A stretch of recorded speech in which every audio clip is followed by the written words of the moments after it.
Valendo. Valeu, pessoal. Boa noite. Estamos começando aqui o novo Security Cast, webcast sobre segurança da informação, pentest, computação forense. E o tema de hoje, escolhido por votação dos internautas, foi pequenas empresas e suas grandes vulnerabilidades, né? Felizmente, muitas empresas médias e grandes, até pequenas e médias, ainda não estão conscientes dos riscos que estão expostos, né? E acham que não vão ser invadidas, né? E não tomam os cuidados e precauções quanto à segurança da informação. Então, nesse Security Cast, a ideia é a gente conversar um pouco, né, eu e meus amigos aqui, de dicas e procedimentos para ajudar a proteção, né, dessas empresas médias e pequenas. Vamos começar então, como a gente sempre começa o Security Cast, com a apresentação do pessoal. Vamos começar aqui pela ordem aqui, o Alberto. Alberto, boa noite. Boa noite, Gilberto. Boa noite, pessoal que está em casa, prestigiando a gente, assistindo aqui. Meu nome é Alberto J. Azevedo, sou especialista em segurança. Estou aqui para somar mais um pouco e a gente falar um pouco, assustar um pouco os donos de pequenas empresas, já que normalmente a gente assusta só os outros, agora a gente vai assustar um pouco os donos de pequenas e médias empresas também. Martinelli. Boa noite, pessoal. Boa noite, Gilberto. Boa noite, Alberto. Boa noite ao senhor. Todo mundo está assistindo a gente. Meu nome é Gustavo Martinelli, eu sou advogado, eu sou especialista em direito digital. E hoje nós vamos falar sobre a questão da segurança de informação para pequenas empresas, né, que é um tema muito preocupante, né, para os pequenos empresários e pessoas que geralmente não entendem os riscos que a internet propicia, né, e a tecnologia em si. Então, acho que o papo vai ser produtivo hoje. Vamos conferir. Legal. Alcion, boa noite. Boa noite, senhores, amigos, telespectadores, galera aí, está toda reunida. Meu nome é Alcion Júnior, sou consultor em segurança cibernética, professor universitário, e vamos aí colaborar com essa parte aí de segurança da informação para pequenas empresas, né, que às vezes tem muitos desafios aí na questão de desenvolvimento, de aplicação, de desenvolvimento de tecnologias, né, investimento, entre outros grandes problemas que eles sofrem. Legal, pessoal. Bem, meu nome é Gilberto Sudré, sou professor universitário, pesquisador, consultor da área de segurança da informação. E aí, a gente, lembrando, pessoal, que as perguntas estão abertas, quem tiver dúvidas, tem aí um botão lá, quem estiver assistindo a gente, pode mandar perguntas, né, que a gente responde aqui ao longo do caminho. Para dar a introdução aqui ao nosso assunto de hoje, quem nunca ouviu falar naquela velha história, né, do empreendedor que economizou um dinheiro lá para guardar, né, para não gastar em alguma coisa de segurança, e no fim das contas acabou perdendo toda a informação, ou então foi invadido, e aí teve um prejuízo muito maior do que a economia que ele teve, né? Então, essa é a ideia. Infelizmente, os empreendedores, ou microempreendedores, ou médios até, não têm essa ideia, né? E acham que instalar um antivírus e colocar um firewall estão satisfeitos, estão seguros nesse ambiente. Então, a ideia é a gente conversar um pouco aqui de que a segurança da informação ela é para todo mundo, né? E quem tem informação, a informação tem valor e ela precisa ser protegida adequadamente. Vou abrir então, quem quiser fazer suas considerações iniciais aí para a gente bater um papo sobre isso. Ô Gilberto, assim, inicialmente eu gostaria de pedir para todo mundo curtir, né, assim, esse vídeo, né, favoritar e se inscrever no nosso canal no YouTube para poder ser sempre atualizado das vídeos que a gente posta e os assuntos que a gente comenta.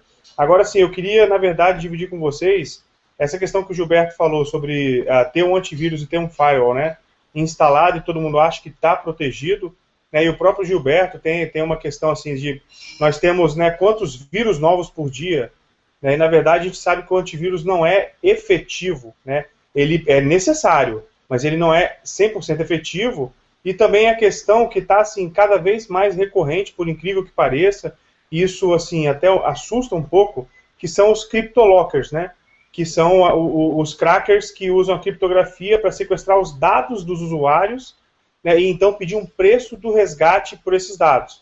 E aí você que é uma pessoa física, que está, de repente, com a sua monografia, sua dissertação, ou suas peças de trabalho, né, no computador, já tem ideia de como vai sentir se isso acontecer com você. Agora imagine se a sua micro ou pequena empresa, né, tem um CryptoLocker que invade e criptografa o banco de dados inteiro do seu controle de estoque, do seu controle de clientes, né? Como é que você vai lidar com isso? Porque existe um tempo de negociação, né? Então, até você aceitar pagar o resgate, né? Até você ter os dados de volta, né? E como é que é o nível de prejuízo que pode ter para você. Então, eu queria colocar assim, inicialmente, esses 3 pontos que eu acho que são necessários discutir, que é o antivírus, o firewall e a questão do CryptoLocker também. E esse negócio do CryptoLocker é interessante citar, que isso não como é que chama? Não é historinha da carochinha, não vai acontecer só com outra pessoa, isso acontece mais do que a gente imagina. Eu, pessoalmente, já atendi pelo menos umas 3 ou 4 empresas que sofreram esse tipo de ataque, e é um ataque extremamente simples de ser conduzido, porque ele ataca direto o sistema operacional da pessoa, do computador que ele está visando, ele vai lá e sequestra dados que a pessoa tem importante, às vezes não precisa nem necessariamente um banco de dados, às vezes é só passa meus documentos da pessoa lá. Já conheço um cara que o cara tinha todo o controle financeiro da empresa dele, era uma empresa pequena, e ele tinha todo o controle financeiro da empresa dele em planilhas, e numa pasta que era o nome da empresa. O cara hackeou o computador hackeou o computador do cara e criptografou e sequestrou todos esses dados. E o grande problema é assim, esse ataque de CryptoLocker é um ataque muito inteligente, na verdade, porque ou a pessoa paga ou a pessoa se ferra. Porque mesmo que você identifique o hacker, mesmo que você conheça um amigo, o cara conheça alguém da Polícia Federal, e o cara, por um milagre, por uma sorte, consiga identificar o hacker em questão de dias, não tem como obrigar o cara. Mesmo que você vá lá e enche o cara de porrada, se o cara tiver a fim de sacanear mesmo, ele não vai entregar senha. E aí, se você for querer quebrar isso no tempo normal, você vai levar normalmente a idade da Terra para conseguir recuperar os seus dados, o que já não se torna interessante. Então ele é um ataque tão simples, tão elegante, ao mesmo tempo tão complexo em termos do estrago que ele pode fazer, que para mim, na minha opinião, hoje em dia é um dos ataques preferidos para pequena empresa. E como eu disse, não é como que chama, algo que acontece só nos Estados Unidos, na Europa, não. Eu conheço pessoalmente várias empresas que já sofreram esse ataque aqui no Brasil. Eu conheço uma, por sinal, aqui no Paraná, que sofreu esse ataque, e aí algumas pagam, outras não pagam e dançam. Que aí a gente já, na verdade, acho que a gente podia começar por aqui, né? O básico da segurança, quando se fala em termos de pequenas empresas, é uma coisa simples chamada backup, que as pessoas acabam subestimando o valor de um backup importante. As pessoas não fazem ideia do valor de um backup até que elas perdem todos os dados delas. Só quando você perde todos os seus dados, aí você perde. Meu Deus do céu, por que eu não fiz um backup? Mas, na verdade, gente, eu acho assim, as empresas pequenas e médias, elas sofrem do mesmo problema que as empresas grandes, que o problema na percepção de valor do que é a informação. Nenhuma empresa esquece de pagar, por exemplo, uma empresa de segurança para fazer a segurança física. Eles não esquecem de pagar. As pessoas visualizam muito a questão dos valores dos computadores, dos móveis, de dinheiro, etc. e tal, mas não param para pensar que provavelmente o bem mais valioso da empresa é a informação. É aquela informação que você passou horas e horas e meses trabalhando e que está armazenado dentro do teu computador e que às vezes você não tem backup, tá ali parado.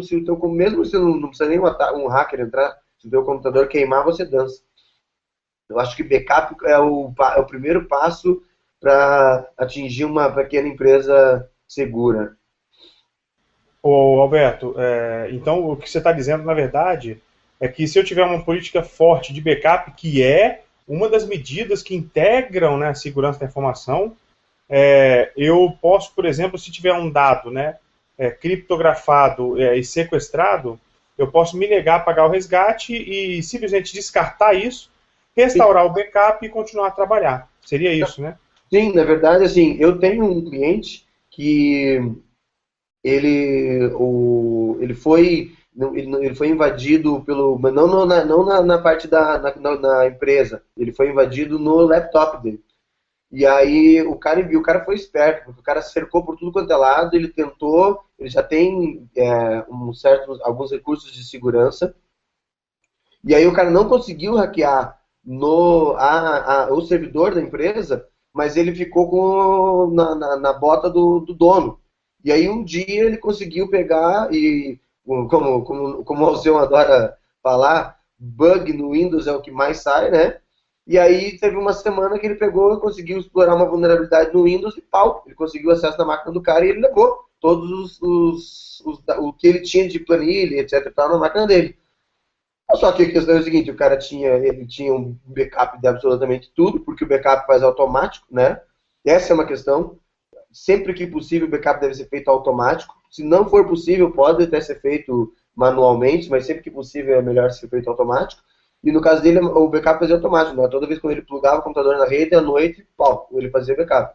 E aí o que acontece é o seguinte, eles mandaram lá o e-mail, eu tenho até hoje a cópia do e-mail, e o cara ele mandou um famoso foda-se. Foda-se os dados. Ah, você pegou meus dados? Foda-se. Por quê? Porque ele tinha todo o backup novo. Ele perdeu, se eu não me engano, um dia de trabalho.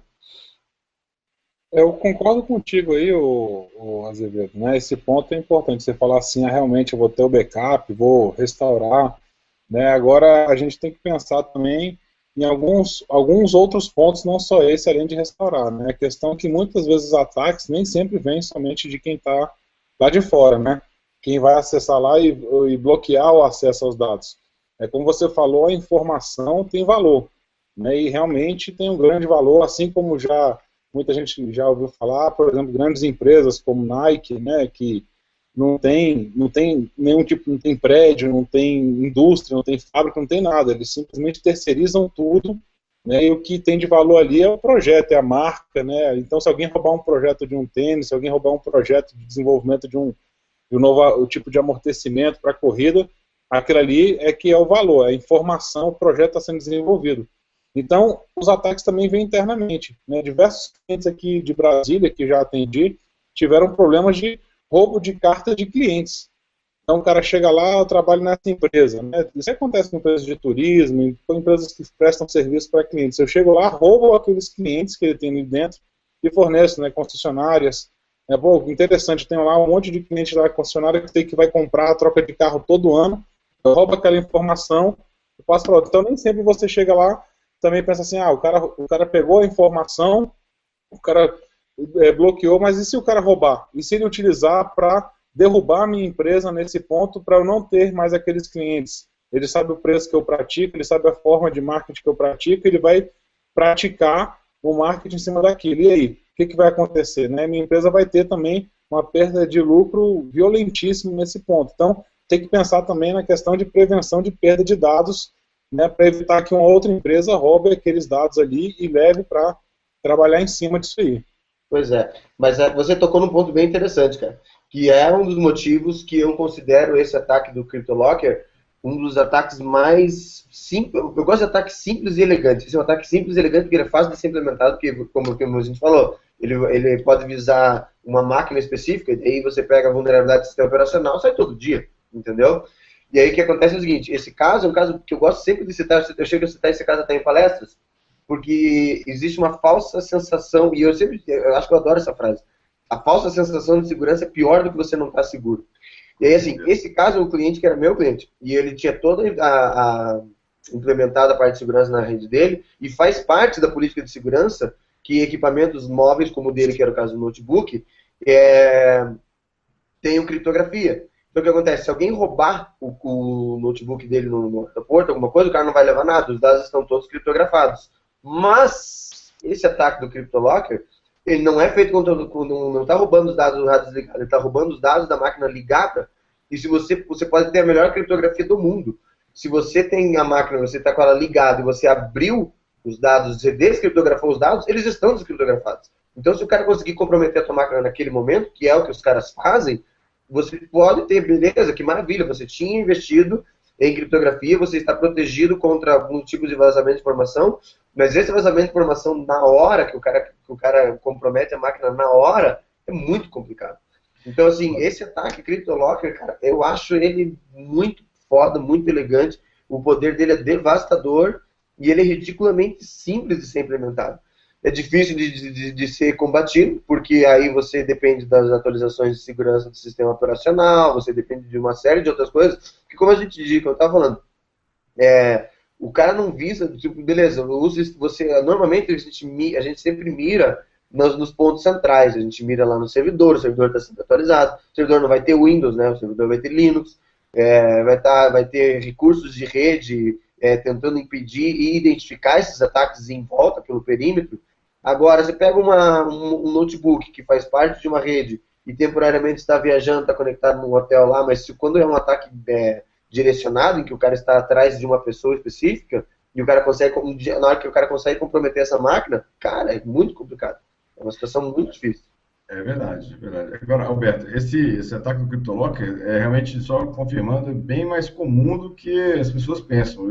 Eu, pelo menos aqui, já recebi ligações, pelo menos aqui na região de Vitória, de pelo menos umas 5 empresas que tiveram o mesmo problema. Ou seja, ligaram para mim, relatando o problema, eu já expliquei o que aconteceu, o que tinha, se tinha backup, como é que deveria proceder. Algumas tinham backups, e aí, simplesmente ignoraram a situação e voltaram ao backup, está tudo funcionando, e algumas tiveram até que pagar mesmo para ter de volta, né, a senha e fazer a criptografia. Em relação ao CryptoLocker ainda, existe uma variante desse agora para smartphone, ou seja, então tem um vírus desse que inclusive faz a mesma questão, que é capturar, criptografar os dados locais e pedir uma senha como resgate, também para smartphone, né? Inclusive, eu estava lá no FIS semana retrasada, uma empresa de Belo Horizonte ligou para mim, eu estava lá no FIS perguntando sobre essa questão de como é que deveria agir, porque ela tinha sido atacada também com isso. Voltando à questão de backup, essa semana aconteceu um caso muito interessante, que ilustra bastante bem o que a gente está falando aqui. Eu não vou me lembrar agora o nome exatamente do fotógrafo. O fotógrafo foi um microempresário, que ele também tem uma empresa, tem um CNPJ, ele vende serviço de fotografia para ele. Pois o fotojornalista, ele perdeu, olha só, ele perdeu 30 anos do trabalho dele. 30 anos de fotografia do trabalho dele foram perdidos porque ele tinha backup. Ele fazia backup das fotos deles em alguns, acho que 4 ou 5 HDs. O ladrão invadiu a casa dele quando ele não estava lá e roubou tudo, inclusive os HDs. E ele perdeu 30 anos, mais de 50 mil fotos ele perdeu. Veja, então a questão do backup, não vamos imaginar também que a gente simplesmente só copiou para o HD externo, está em casa e está seguro. Não é, não é. Pode acontecer uma catástrofe, ou um assaltante, ou uma outra coisa qualquer, e aqueles dados que você acha que estão seguros, na verdade não estão. Então, ou seja, essa é uma questão importante, a gente pensar que backup é um negócio bastante sério, e não é simplesmente um HD externo. Tudo bem, você está nos seus dados, você não acha que não tem muita importância, pode até ser um HD externo o suficiente. Mas se é uma empresa, uma microempresa que tem uma série de dados fiscais, inclusive, que tem que manter, essa é uma questão bastante importante que ele tem que pensar sobre isso também. E Gilberto, assim, só complementando, tem aquela questão que o backup, a rotina de backup, ela tem que ser testada tanto na realização quanto no recovery, né, assim, na restauração do backup. Não é apenas plugar e achar que está sendo feito, que está ok, né? Tem que ter um teste para você saber que efetivamente se tiver uma rotina de restauração, ela vai funcionar.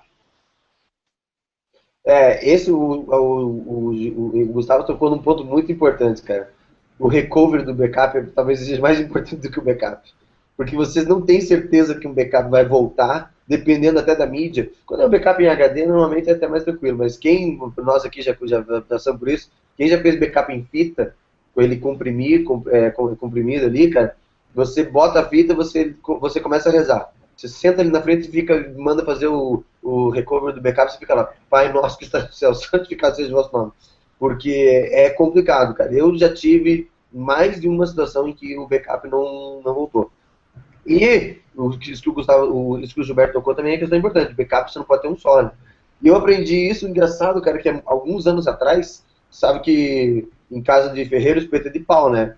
Eu sempre, alguns anos atrás, fazendo 5 ou 6 anos atrás, eu tinha o backup, eu fazia o backup do meu laptop, e eu fazia o backup do meu laptop sempre no HD externo. Fazia no HD externo, beleza, tava ali o meu backup. Aí o que acontece?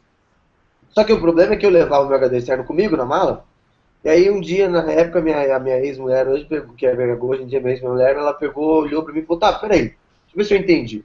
Então você tem o teu computador e você faz o backup no teu HD externo. E eu ainda tinha 2 backups, porque eu tinha o backup das coisas mais importantes no pendrive e o outro no HD externo. Tá, você leva o pendrive e o HD externo na mala, não leva? Leva. E se roubarem tua mala? Cara, eu fiz uma cara de trouxa, eu falei, puta merda, velho, não tinha parado pra pensar. Aí depois disso eu acabei fazendo. O que eu sempre recomendo para cliente é que ele tenha um backup físico com ele, normalmente não que ele não leve junto com ele um backup físico no escritório, coisa e tal, e tem um backup em nuvem. Pode até ser uma nuvem, pode não, deve até ser uma nuvem privada, que pegue, alugue um VPS, alguma coisa, e faça ou uma área de storage numa rede privada para ele, que ele tenha um backup em nuvem. Hoje em dia, com todo esse lance de espionagem, não sei o que, às vezes tem algumas pessoas que têm um pouco mais de receio em colocar o backup em nuvem, mas eu, pesando os prós e os contras, numa nuvem privada, quando eu digo nuvem, não estou falando de Dropbox, estou falando de nuvem, privada mesmo. Eu estou falando para a empresa. O Dropbox pode até servir para pessoa física, mas para a empresa não é uma ferramenta que possa ser usada. E eu ainda acho que o backup em nuvem é a melhor opção. E só para não perder o gancho do que eu ia falar, que a gente acaba assustando os caras, não dá, tipo assim, beleza, o problema é esse, como é que eu resolvo? Porque assim, beleza, então tem lá, depois que eu descriptografo os dados, eles estão disponíveis. Então, se o cara conseguir comprometer minha máquina nesse ataque, ele vai relevar.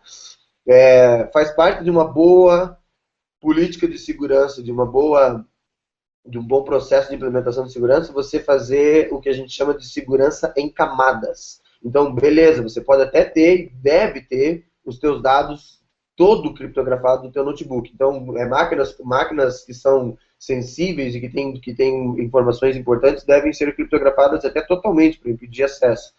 E aí, o que você faz? Você pode implementar criptografia em camadas. Você tem todos os dados criptografados por padrão e algumas pastas mais sensíveis, onde você tem cotação de preço, onde você tem planilhas de gastos, etc. e tal, num método de criptografia desses de pasta, ou que você abra somente quando você está precisando. Tem alguns programas que, por sinal, dão até a opção para você implementar um timeout, de que você bota lá, você abre, se você ficar 2 minutos sem usar ele fecha automaticamente, e pronto. Aí sim, aí você tem 2 níveis de segurança que são mais difíceis de ser quebrados. Porque mesmo que o cara comprometa a tua máquina, aquelas pastas mais sensíveis estão também num segundo nível de criptografia, que não precisa ser necessariamente tão grande quanto o primeiro, porque daí é criptografia em cima de criptografia. Azevedo, só aproveitando aí o que tu comentou, né, questão de assustar, eu vou compartilhar aqui um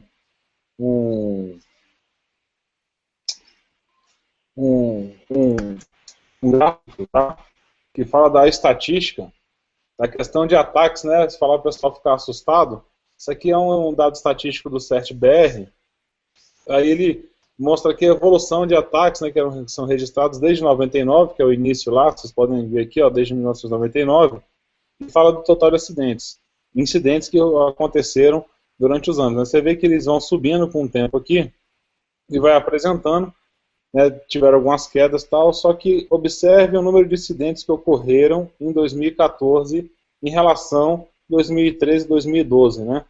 Então, se vocês olharem, ele triplicou, né, do ano passado para cá, né, aliás, de 2013 para 2014, 2015 ainda está ocorrendo. Eles lançaram esses dados aqui agora, tá, nesse início, no segundo trimestre deste ano. Então, se você observar que os tipos de ataque que vão acontecendo, a gente comentou do CryptoLocker, etc. Se a gente for acessar isso aí, a gente vê que a fraude, que é esse que a gente está comentando, né, ele faz parte, outros em roubo de computador, etc. Tem até uma legenda aqui. Quem quiser acessar é o CertBR/Stats, né, que fala das estatísticas deles. A gente observa que a questão da fraude hoje em dia, né, que é um dos segundos ataques mais realizados, além do scam. Então, o scam, que ano passado era uma das maiores fraudes que tinham, então scam é você ficar olhando aqui até na notificação, então notificação de varredura em rede, tá? O pessoal ficava varrendo a rede de computador. A fraude, ela passou, né, as varreduras em rede, né, passou e longe. Então, qualquer tipo de ato, né, falando da fraude, né, que possa mentiroso, enganoso, de má fé, com o intuito de lesá-lo, ludibriar outra pessoa, cumprir tal dever logo. Então, ela é uma questão de fraude. Então, pode ser esse BitLocker que a gente estava, ou Locker, né, que a gente estava comentando, de criptografia, ou simplesmente o uso de cartão de crédito, né, que foi até comentado no programa ontem do Fantástico, o pessoal que roubava cartão de crédito para acessar. Então, as pequenas empresas, né, que a gente está comentando, que é o foco de hoje, tem que o pessoal começar a se preocupar com esse tipo de coisa, porque afeta diretamente. Né? Fala assim, eu coloquei um antivírus, coloquei um firewall, que tipo de segurança que eu estou trazendo para a minha empresa?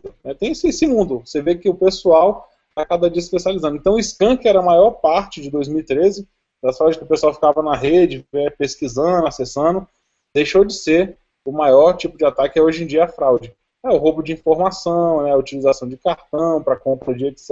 Tal. E eu venho aqui até já elencar uma pergunta que o Jonathan Nunes lá soltou aqui para a gente. Contratar serviços de auditoria para empresa é um requisito para quem está começando a empreender na área de tecnologia, né? Eu deixo essa pergunta para vocês, que é uma dúvida que muita gente tem. Óbvio que a gente pensar na pequena empresa, né, no microempreendedor, né, são pequenos negócios, e eu vou trabalhar na área de TI, como é que eu devo pensar? Eu não vou ter dinheiro para contratar, né, 2 profissionais de segurança, um profissional de segurança para ficar à disposição minha, muito menos dinheiro para ficar comprando essa gama de equipamentos, né, como DLP para evitar perda de dados, né, IDS, IPS. Começar a pensar nesse serviço aí, a gente está falando de mais de 1 milhão. Né? Minha pequena empresa não tem nem, às vezes não tem nem isso aí de movimentação financeira durante o ano. Né? O microempreendedor não chega nesse ponto. Então, vou deixar essa bomba para vocês e depois eu vou comentar aí o que eu penso também. Né? O que vocês acham? O que o cara tem que partir, o pensamento que ele tem que partir nesse ponto? Eu acho que auditoria talvez seja um dos poucos serviços, uma das poucas partes da área de segurança que eu acho que se aplica para literalmente toda e qualquer empresa. Você pode ter uma empresa desse tamanho, uma empresa gigante. O tamanho da auditoria, o tamanho da tua empresa é que vai dizer o tamanho da auditoria. E o grande problema que a gente tem na área de segurança, especialmente quando fala em termos de médias empresas e pequenas empresas, quando tem, eu digo assim, mais em médias empresas, quando tem aquele único cara na área de informática, é que o cara, muitos desses profissionais, às vezes eles têm medo da auditoria, porque eles têm medo que a auditoria vá lá, mostre que as falhas onde está e ele acaba perdendo emprego. Mas, na verdade, o que deve acontecer é exatamente o contrário. Ele pode ter a auditoria como um aliado para dizer, olha, nós temos, é natural e quase esperado que se achem falhas. Se a gente for fazer uma auditoria na NASA, hoje, a gente vai achar falhas. E eles têm uma equipe de segurança cuidando. Então, é natural que existam falhas. A auditoria nada mais é do que um mapa que vai dizer para você, você tem falha aqui, aqui, aqui, aqui, aqui, aqui. E aí você vai decidir o que você vai investir, o que é possível investir para se corrigir primeiro, entendeu? E às vezes, por exemplo, vamos pegar um caso específico, que uma auditoria também pode ser uma auditoria bem menor. Tem empresas que não são empresas, que na verdade são sites. Então, se você não tem um site na internet e você não fez de venda, de e-commerce, alguma coisa, e você não fez uma auditoria no site, é só uma questão de tempo até alguém pegar e tirar o teu site do ar. Eu já atendi mais de um cliente, aqui mesmo no Paraná e em outros lugares do Brasil, em que o cara tinha uma empresa de venda de um determinado produto, resolveu botar um site no ar e dali a pouco ele acaba caindo no ataque.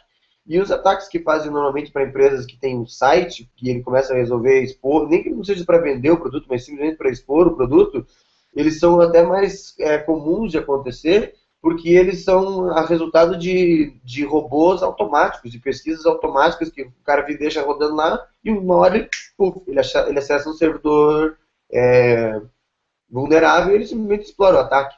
Agora, o problema é o seguinte, a pessoa ela pensa em tudo, ela pensa na questão do investimento que ela tem que fazer em propaganda, ela pensa no investimento que ela tem que fazer em produto, no investimento em funcionário, etc e tal, mas ela não separa R$1.000 para pegar e contratar alguém, um profissional de segurança, um profissional qualificado para fazer um hardening naquele site para que o site não seja tão simples de ser invadido.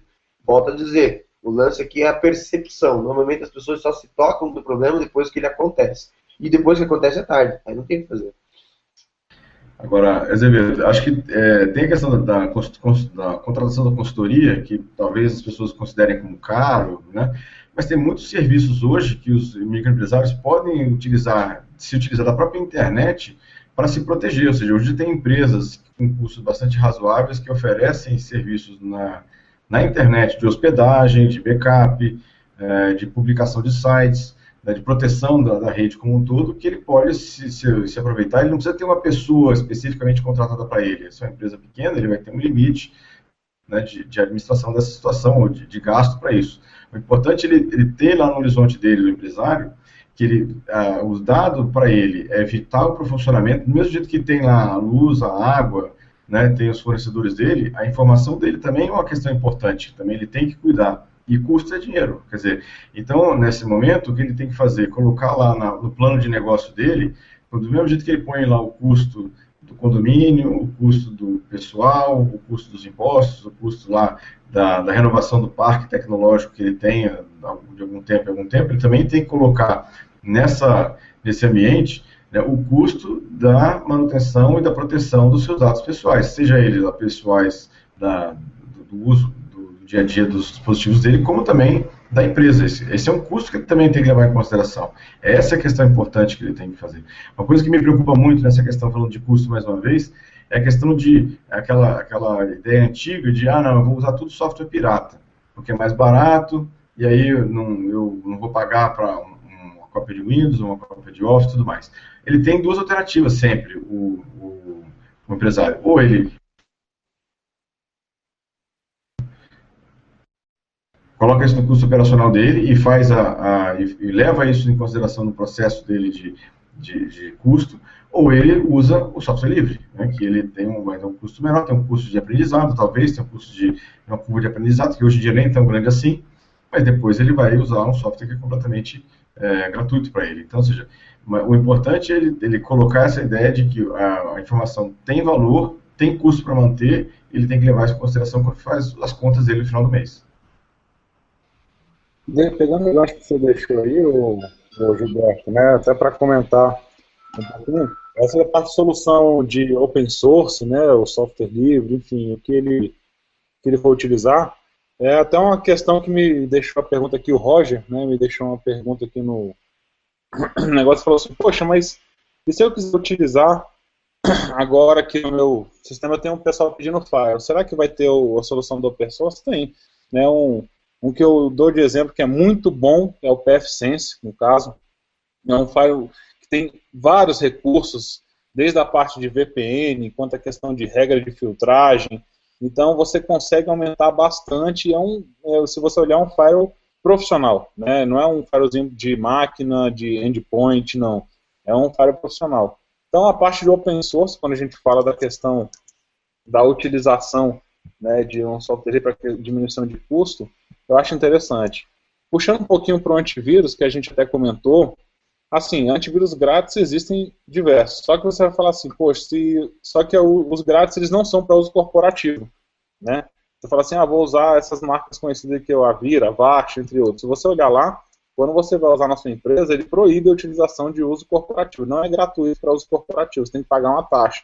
Então, você vê aí que tem alguns bons antivírus aí que custam de 30 a 40 reais a licença anual, né, até atualização lá, 50 reais, dependendo lá, você pode comprar, adquirir, é isso aí.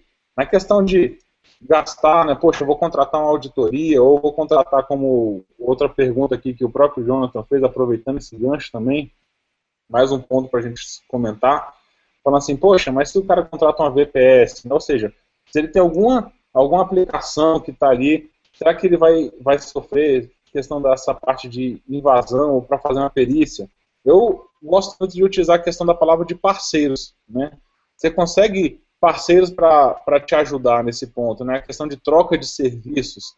Então, algumas pessoas que são especialistas em banco de dados, ou em firewall, ou antivírus, ou empresas que fazem essa consultoria, por que não a troca, né? Já que a gente está falando de pequenas empresas, a ideia mesmo é sempre buscar essa parceria. Nem, como eu falei, a empresa geralmente não tem dinheiro, mas ela pode trazer um serviço que é especialista naquilo e fazer essa troca, né, com o pessoal que pode realizar isso aí. A outra questão, só para meio que deixar fechado com o que tu falou também, Sodré, que você abrangeu esse ponto, né, é a questão da parte do planejamento, planejar, né, eu quero utilizar alguma coisa. Então, você pensar em atividades, né, que possam ser realizadas de semana ou de mês, atualização de sistemas operacionais, busca por aplicativos, análise e configuração correta de backup, como o próprio Azevedo comentou, tá? entre outras coisas que vão fazer uma gestão correta do que você tem de informação, né, fazer um backup direitinho, até criptografar o seu backup, né, ou, aliás, desculpa, criptografar suas informações para evitar a perda de dados. Né, em questão de controle de acesso, como foi falado em camadas aqui, a gente buscar todas essas informações aí e fazer o gerenciamento correto delas. Não precisa ser nenhum especialista em segurança para você fazer isso. É planejar o que você vai fazer com a sua informação. Né? O pequeno empresário, ele pensa em planejar em tudo, né? O pequeno empreendedor, ele planeja o gasto, ele planeja a compra com o fornecedor, né? Então planejar também a busca de parcerias com esse pessoal, a busca de parcerias para a implementação de um firewall simples com um técnico de informática especializado já nesse ponto, você já está entrando mais a fundo, né, que é a nossa área. Então, você não vai chegar lá e configurar de qualquer forma, né, senão você, às vezes, acaba abrindo uma coisa que você quer fechar. Então, acho que toda essa visão tem que ser pensada. Tá? Buscando a questão dessa parceria de antivírus, gestão de informação que você tem ali para trazer. Então, são coisas simples que, às vezes, com a consultoria até mais na troca de serviço, como eu falei, os parceiros, você consegue adquirir tudo isso aí mais simplesmente, não gastando rios de dinheiro como grandes empresas têm que fazer, né, porque já é outro nível, né, o cara tem que gerenciar muitas pessoas, enfim, tem que trazer a gestão de contratos nesse ponto. Então, com soluções simples, o próprio PFSense eu acho ele fantástico, né, só para fechar a pergunta aqui, que eu acabei passando por um monte de perguntas, né, mas o que o próprio Roger perguntou, o PFSense é um sistema de firewall em open source que é fantástico mesmo, muito bom, aconselho. Ele é baseado em PT-Tables, né, na NetCent, que a gente conhece. Ele tem tudo gráfico, tudo muito simples para você gerenciar, exportação de regra, para se tiver algum problema, um crash, para depois você voltar, exportação de configuração. Eu aconselho bastante nesse ponto. Né. Eu deixo aí com vocês para complementar o que estava comentando. Só observando, assim, o PFSense é bom e tem outra opção também, quem não quiser usar um outro firewall, o Engine Firewall também, um firewall que tem uma versão da comunidade livre, gratuito, totalmente interface gráfica também de gerenciamento, integra com AD, se ele tiver um servidor com AD também, também uma outra opção gratuita para quem quiser usar. Eu boto no... Eu acho que os dois são bons, mas eu gosto mais do PFSense. O PFSense é foda, velho. Putz, é o tipo do firewall, assim, que é impressionante que um troço daquele seja gratuito. É muito... Eu conheço empresas grandes, empresas de porte enorme, que usam o PFSense como um firewall de alto nível, de alto padrão, para substituir firewalls, às vezes, que custam extremamente caro, entendeu? Mas o Engine também, até porque o Engine ele tem a versão Community e ele tem a versão paga também, né? E diga-se de passagem, a versão paga do Engine é simplesmente animal. E eu acho legal o método de uso de desenvolvimento do Engine, que eles fazem mais ou menos, eles seguem mais ou menos a risca a cartilha do software livre. Eles testam na Community coisas novas e técnicas novas. E aí eles têm a versão Community, para que você pode instalar e usar, e tem a versão paga, que daí as coisas que eles testaram estão mais estáveis, ou aquelas coisinhas mágicas a mais, que eles personalizam e você pagando um pouco mais ali você consegue ter. E eu acho assim, gente, falando em pequenas empresas, o primeiro passo é backup. Depois, quer dizer, na verdade, não só em pequenas empresas, o primeiro passo é antivírus. Se você tem Windows, necessariamente tem que ter antivírus. Senão não adianta nem começar a brincar. Depois do antivírus você vai para backup. Depois do backup você vai para firewall. E aí no firewall, nesse caso, em grandes empresas a gente costuma até separar. Mas em pequenas empresas, pode ser no mesmo firewall, para reduzir custo. Eu sempre digo, sempre recomendo, às vezes as pessoas não param para pensar que isso faz parte da segurança da informação, mas é parte ativa. Controle de tráfego de rede. Porque se você tivesse, e essa é uma coisa que é uma parte que normalmente dono de empresa costuma gostar. Porque assim, ele tem lá 10 funcionários. No dia que ele implementa controle de tráfego, do que esses caras estão acessando na internet, na grande maioria das vezes ele começa a perceber que ele tem funcionário demais. Porque é uma festa de Facebook, de Twitter e de assistir vídeo na Globo.com, meu amigo, que quando você implementa, às vezes você não precisa nem está monitorando. É só o fato das pessoas saberem que estão sendo monitoradas, o negócio muda da água para o vinho. Eu já presenciei casos em empresas que, quando você está implementando o controle de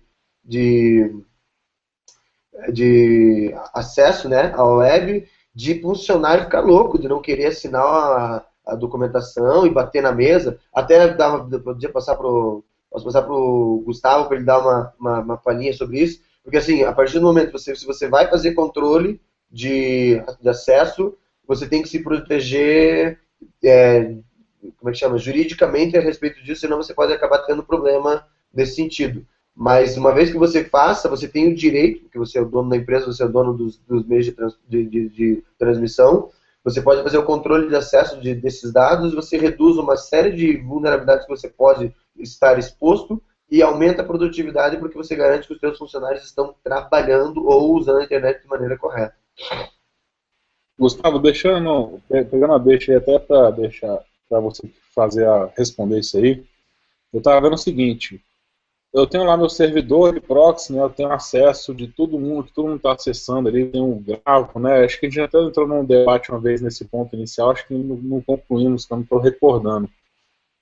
Até onde eu posso chegar, né, monitorar isso aí, o acesso que o cara fez, o link que ele clicou, até onde eu posso chegar que isso não possa dar um problema, pensando na minha área como gestor de segurança da informação, onde eu trabalho, nesse ponto.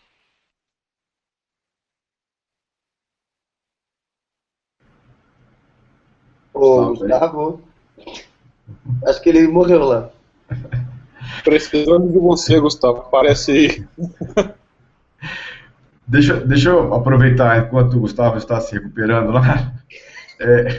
Só vou falar, seguindo nessa linha de pessoas, né, aqui, a gente falando bastante de ferramentas, de backup, de antivírus, de firewall e tal, mas acho que também o microempreendedor, ele deve ter funcionário, tem alguns funcionários, ele deve se preocupar também com a questão dos seus funcionários, ou seja, quantas pessoas trabalham com ele, quantas pessoas precisam compartilhar as informações da empresa, que pessoas têm acesso ou não a essa informação da empresa, e aí volta aquela questão de nível de segurança em camadas, né? Ou seja, nem todo mundo tem acesso a tudo, na verdade você pode fazer uma segregação de quem é que vai ter acesso a informações mais internas da empresa ou só informações mais superficiais, né?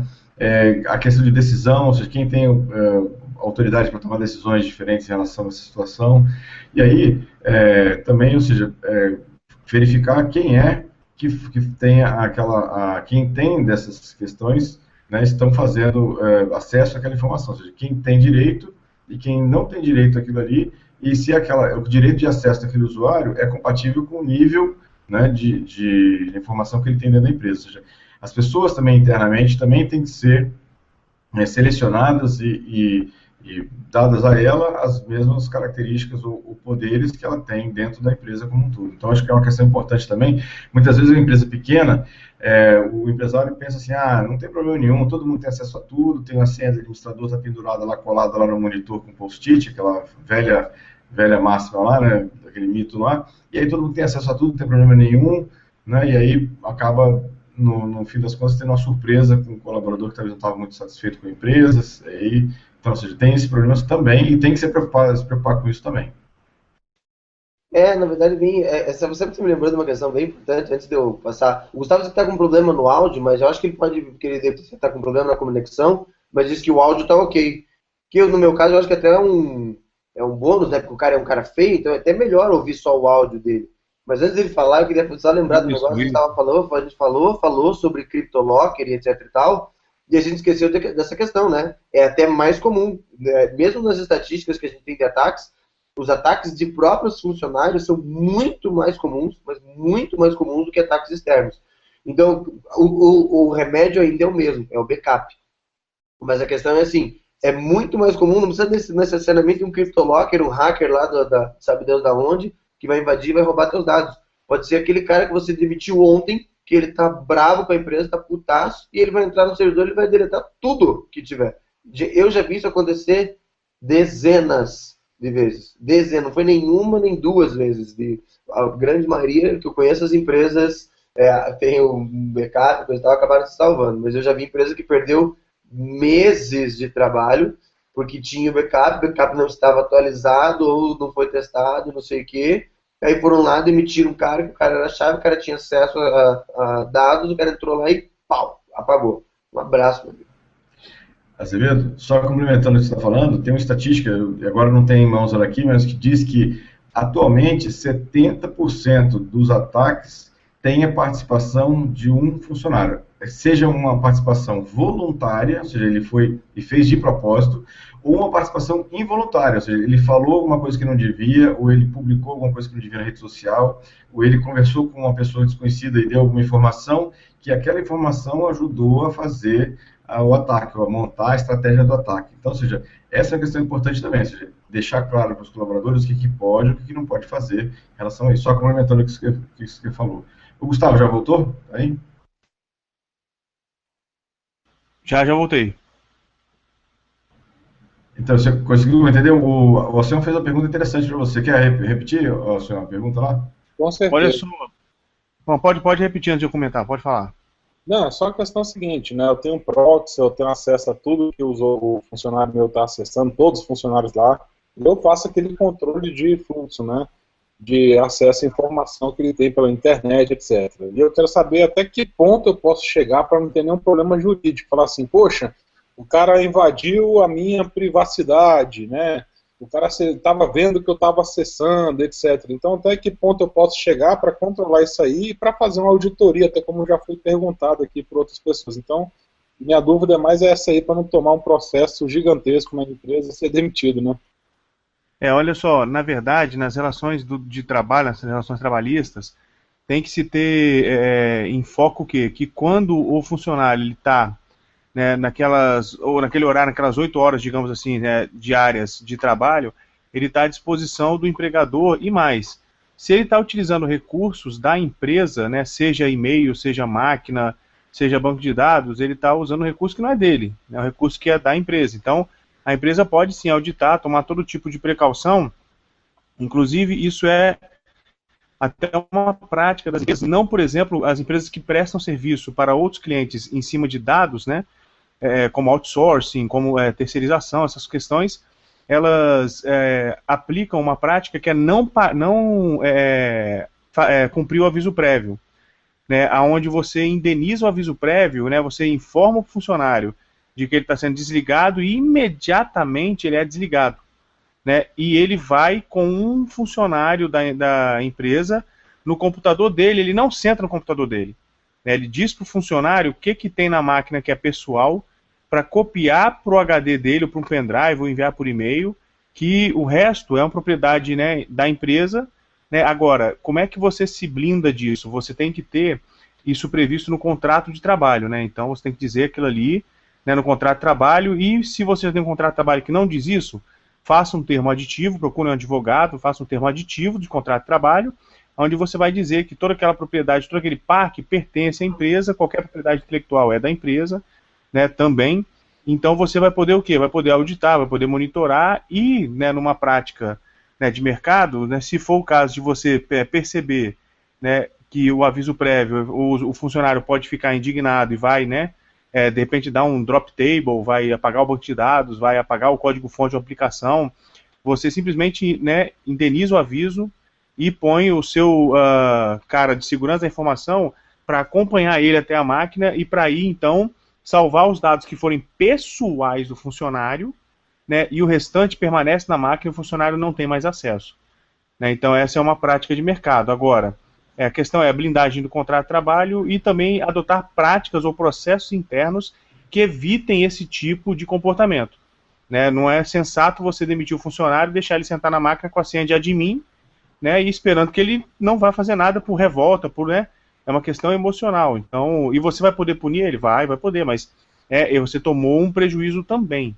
né, e de repente o que era uma demissão sem justa causa, vira por justa causa, mas o que a gente quer evitar, né, nessa pergunta é justamente, né, ter um incidente, né, então você faz esse procedimento interno de poder demitir sem, né, cumprimento de aviso prévio, você indeniza o aviso prévio, né, lembrando que o contrato de trabalho tem que estar blindado para que todo o maquinário, toda a propriedade intelectual, né, seja da empresa realmente. Gustavo, só para confirmar, então, quer dizer, imagina uma situação hipotética que um colaborador está usando um chat que não tem criptografia, e está fazendo um chat privado com alguém, ou a namorada, ou a noiva, ou uma outra coisa qualquer assim. A empresa, ela pode monitorar o tráfego da rede e dali saber o que ele está fazendo. Ela pode monitorar o tráfego da rede e saber o que ele está fazendo. Na verdade, assim, né, em tese, ele não deveria estar tendo um bate-papo privado, entendeu? Né, em horário de trabalho. Não estou falando isso assim, obviamente, em tese, né? Não quer dizer que vai ser tão rigoroso assim. Mas aquele recurso, né, a própria internet que ele está usando, o computador, né, tudo isso é feito o quê? É feito através de recursos da empresa. Então a empresa pode auditar sim. Agora, vale lembrar que também é uma prática válida você impedir, né, assim, acesso de funcionários a redes sociais, né, assim, a sites de bate-papo, para que esse tipo de conduta não seja nem necessária, né, ser feita, monitorar, por exemplo. Legal. Por isso que eu acho que a gente ressalta a questão da importância de você estabelecer a política de segurança da empresa.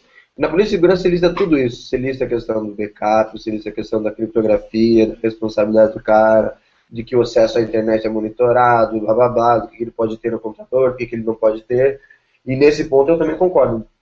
Normalmente todo cliente meu, quando é empresa de grande porte ou de médio porte, eu aconselho sempre as pessoas, o dono, as chefias, se você vai demitir um funcionário que é um cargo de confiança, que é um cargo que ele tem acesso a informações importantes, pague o aviso. Você não deixa um cara 30 dias trabalhando na tua empresa, um cara que a partir daquele dia pode estar potencialmente querendo te prejudicar. Melhor pagar o aviso. E normalmente às vezes não precisa nem estar presente, assim, se tiver tudo configurado corretamente, a pessoa, o cara de segurança, o cara de TI, não precisa nem estar presente fisicamente, basta que isso já tenha sido previamente combinado e estabelecido na política de segurança interna da empresa e mesmo nos procedimentos, né, em que, na grande maioria dos casos, o RH, com as empresas que eu implementei a segurança, o RH ele é obrigado a notificar a área de TI antes de fazer a demissão. E aí o cara notifica, enquanto o cara está dentro da sala de reunião, os acessos deles estão sendo restringidos. Na hora que ele sentar no computador dele, não tem acesso a nada. Ele senta lá, ele tem só uma tela de login, a senha dele não funciona mais, o e-mail dele não funciona mais, e aí sim, ele vai ter que se dirigir à área de TI e solicitar, eu tinha tal coisa, assim, assado, no computador que era particular. E aí, só que às vezes a pessoa não consegue nem ir, porque em boa parte das políticas de segurança é proibido você ter arquivos pessoais no computador. Então, se o cara for lá e dizer que ele quer um arquivo, ele está dando a assinatura de que ele tinha, o troço que não podia ter. Exatamente. Só para elencar, né, geralmente a política de segurança da informação, ela vem, inclusive, já com aquele contrato de confidencialidade de dados, de informações, né? Então, toda a informação que o usuário, que a pessoa lá, o contratado tem acesso, né, ele fica até assinando esse contrato de confidencialidade aí, ele fica proibido, né, de divulgar as informações internas da empresa, até podendo resguardar ainda mais a empresa, né, o Martinelli? Sim, exatamente. E o Alberto tocou no ponto excelente, assim, algumas empresas, elas elaboram a política de uso de recursos de TI, né, inclusive, né, assim, para nosso surpresa, né, na verdade, não é nossa surpresa, mas para ver o nível de detalhamento que essas políticas de uso de recursos de TI, elas chegam, que, inclusive, falam expressamente que não se pode nem imprimir nada particular na impressora, né, fazer o uso de impressora para fins particulares. Quanto mais, né, você plugar pendrive, e outra coisa também, né, assim, esse conjunto de medidas, ele tem que ser jurídico, ele tem que também ser físico, né. Algumas máquinas, elas já vêm, por exemplo, sem USB, né, você não pluga USB, né, e você não tem gravador de CD e você não tem nada. Então, a única forma do funcionário colocar dado na máquina é baixando, e você monitora isso, por exemplo, né, e outras formas também de você ter. Então, a política de uso de recursos de TI, ela é muito importante, ela pode chegar a um nível de detalhamento bem extremo, ao ponto de você poder desligar sem justa causa, né, e sequer voltar na máquina para entregar do usuário aquilo que é documento dele particular, sendo que ele assinou um termo que ele saberia que ele não poderia nem depositar, né, nada particular na máquina de trabalho. Exatamente. Bom, pessoal, legal, o papo tá bom. Acho que foi bem abordado aí o assunto aí hoje à noite, bem legal. Vamos passar então para as nossas considerações finais. Eu vou abrir para, como de sempre, cada um aí elencar o que achou de mais interessante da área de segurança da semana. Aí, começando mais uma vez pelo Alberto. Alberto, qual é o ponto que você quer destacar aí? Eu acho que o que mais me chamou a atenção, foi até por sinal, eu fiquei sabendo hoje a respeito disso, eu sou obrigado a comentar, porque tem muita gente, mas muita gente nesse exato momento, as pessoas que estão sabendo pelo menos, que estão com muito medo nesse exato momento. Porque provavelmente um hacker que deve ter levado um chifre, alguma coisa da namorada, da ex-namorada, o cara foi lá e invadiu. O cara, na verdade, assim, eu fui atrás da história e descobri que ele não mirou no Ashley Madison, que é o mais famoso. Ele mirou num outro site, que é um site que eu não me fugiu o nome agora, que é um site que é do mesmo dono do Ashley Madison. Bom, só para situar o pessoal, Ashley Madison, para quem não conhece, é um site uma rede social que incentiva casos extraconjugais.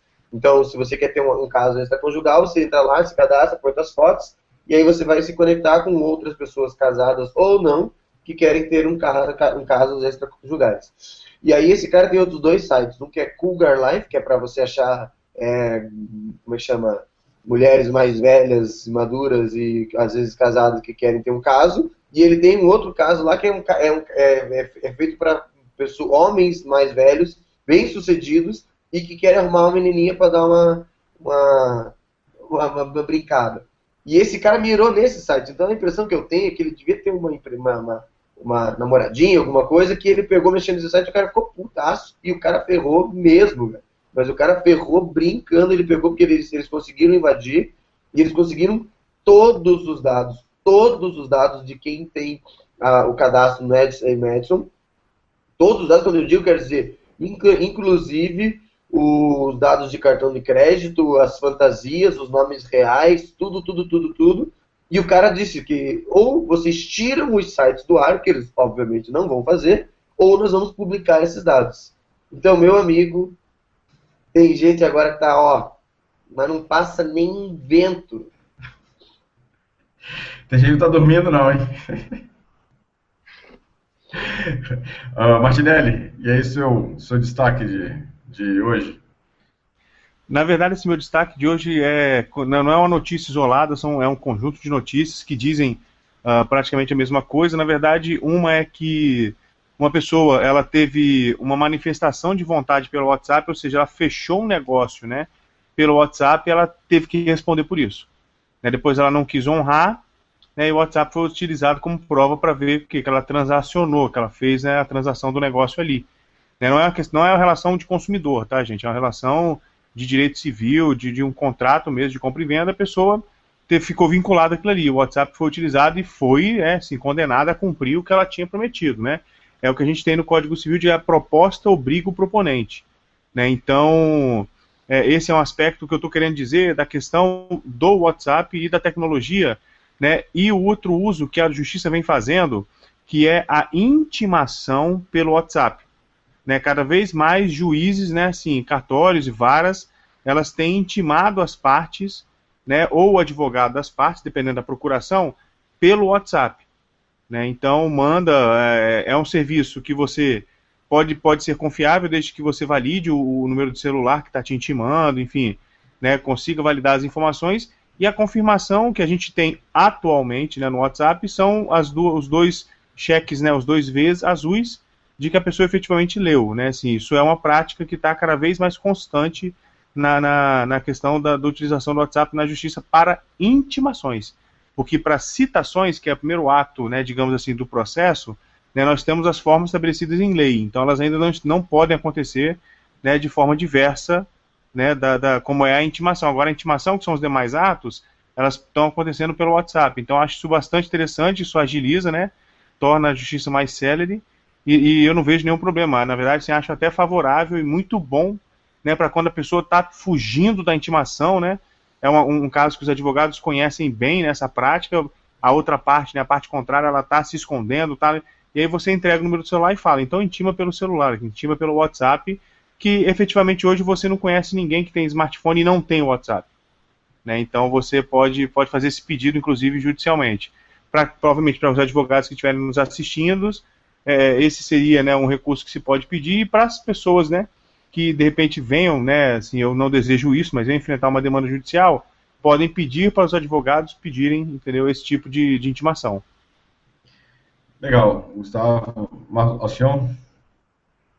Opa, depois aí do caso extraconjugal e do zap jurídico, eu vou dar a notícia aqui, eu vou dar R$1 para quem acertar aqui sobre o que eu vou falar.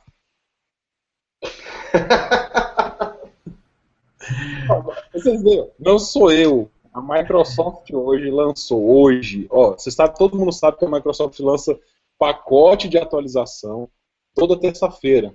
Mas o negócio foi tão grave que eles lançaram o patch de correção hoje. É um problema que atinge desde o Windows Vista até o Windows 10. Galera, só não atinge o XP, né? Porque eu acho que o XP eles nem vêm mais, mas deve atingir também o XP. Não fiz nenhum teste, não deu tempo ainda. Ele acontece o seguinte, né? Já que ele deixa com que o criminoso, a pessoa, né, o hacker, né, o cracker lá, controle o seu computador à distância. E detalhe, essa vulnerabilidade, ela está dentro de um documento ou páginas de internet que utilizem aquele OpenType, daqueles drivers de fonte da própria Microsoft. O negócio foi tão grave que a Microsoft lançou correndo hoje essa atualização, então quem tem recebeu um patchzinho de atualização hoje, já fique sabendo o que foi sobre esse aí. Diz a Microsoft que não existe nenhum relato dessa vulnerabilidade ter sido explorada, né? Mas aí como a Microsoft e nada para pegar a vulnerabilidade é a mesma coisa, então, né? Mas diz que essa análise permitia sim a exploração, o pessoal já fez uns testes lá, diz que realmente permite essa exploração. Ele vai afetar o Vista, o 7, o 8, 8.1, aí inclui já o 2008 R2, né, 2012 e o R2, o RT 8.1, Server Core, e até o Windows 10 que está em teste. O pessoal que já está usando de teste, eu tenho aqui na minha máquina como teste, já está rolando. Então, né, mais uma vez a Microsoft contribuiu. Isso aí, detalhes, esse pacote saiu hoje às 10 horas da manhã. O Azevedo gosta, né? Não sou eu, ela não se ajuda, né? É a grande verdade que ela não se ajuda. Eles deixam a bola quicando, né, velho? Tem que chutar, né? Bom, legal. Bom, meu ponto que eu gostaria de destacar como notícia da quinzena aí passada foi a vazamento daqueles documentos, 400 gigabytes de documentos da Hacking Team, que é uma empresa italiana que vendia ferramentas de monitoramento para o mundo inteiro. Basicamente falava que vendia só para estados democráticos. Na verdade, quando vazou os documentos todos, tinha lá e-mail de tudo quanto é país que não tinha democracia, país antidemocrático. Vendeu a ferramenta para polícias internacionais, polícias locais.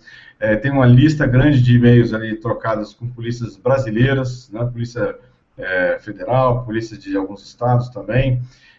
Os documentos também que vazados tinham uma série de zero days que não conheciam, vulnerabilidade zero days também que ninguém conhecia, do Flash e de outras, também vulnerabilidades importantes que a Adobe acabou correndo para poder ir lá e corrigir, né? Junto do pacote de dados também tinha propostas de valores, notas fiscais, né, nessa situação, e tinha também as senhas de praticamente todos os funcionários da empresa, que era um documento que era um .txt, né, lindo, né, uma empresa de segurança que guardava suas senhas num documento .txt. E o mais engraçado de tudo é que as senhas que estavam lá, a maioria delas era a palavra password, só que em vez do O era um zero. Sensacional, né, no arquivo TXT, e as senhas eram... Parece que os caras administravam pela Microsoft, no mínimo, né, deve ser a Microsoft que administrava esse negócio, porque assim, a senha era password, no lugar do O era zero. Uma empresa de segurança, mas ok, vamos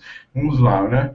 Realmente foi considerado a maior vazamento de dados de uma empresa de segurança, que tinha acontecido no ano passado, muito menor, mas realmente foi, até agora, o maior vazamento de informações de uma empresa de segurança registrados por aí. Foi um desastre, né? Foi realmente um desastre por aí. A Microsoft vai comprar a empresa.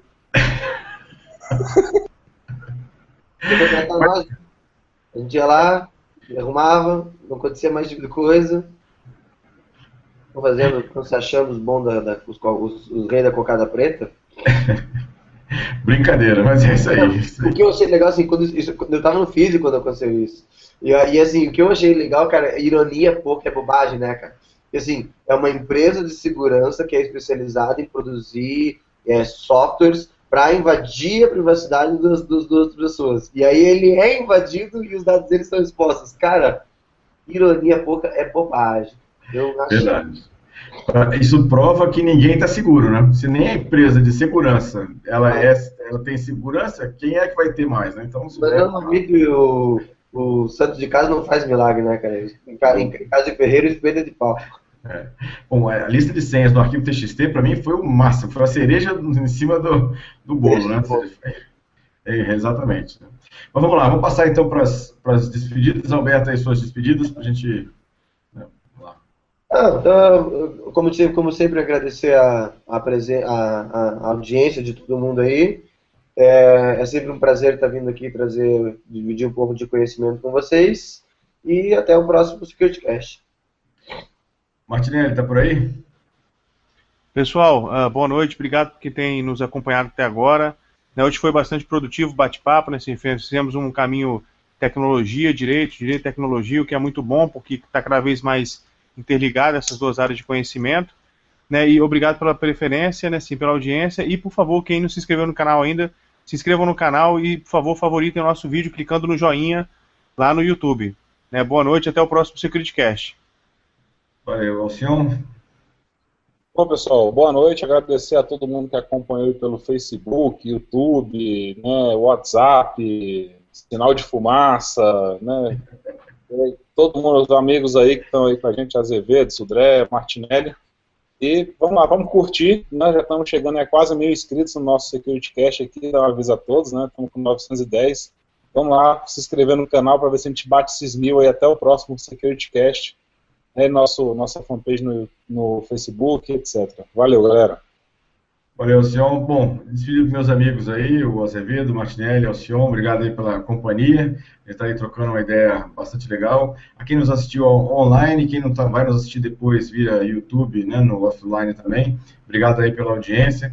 Lembrando aí o que o Martinelli comentou, coloca lá o joinha lá no nosso vídeo, curte nosso vídeo. E lembrando que quem quiser mais informações, a gente tem o nosso site, que é o www.securitycast.com.br.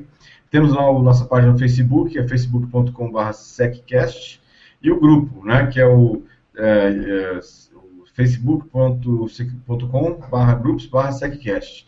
Também temos lá no eMasters, também a publicação do eMasters, que é eMasters.com.br/perfil/securitycast, e no YouTube, que é youtube.com/securitycast. E uma novidade, que a partir desse SecurityCast agora, o 21, a gente também tem um podcast lá no SoundCloud. Então, o endereço é soundcloud.com/securitycast. Os podcasts vão estar lá, quem quiser baixar só o áudio, né, pode ir lá direto lá no SoundCloud e buscar lá o nosso podcast.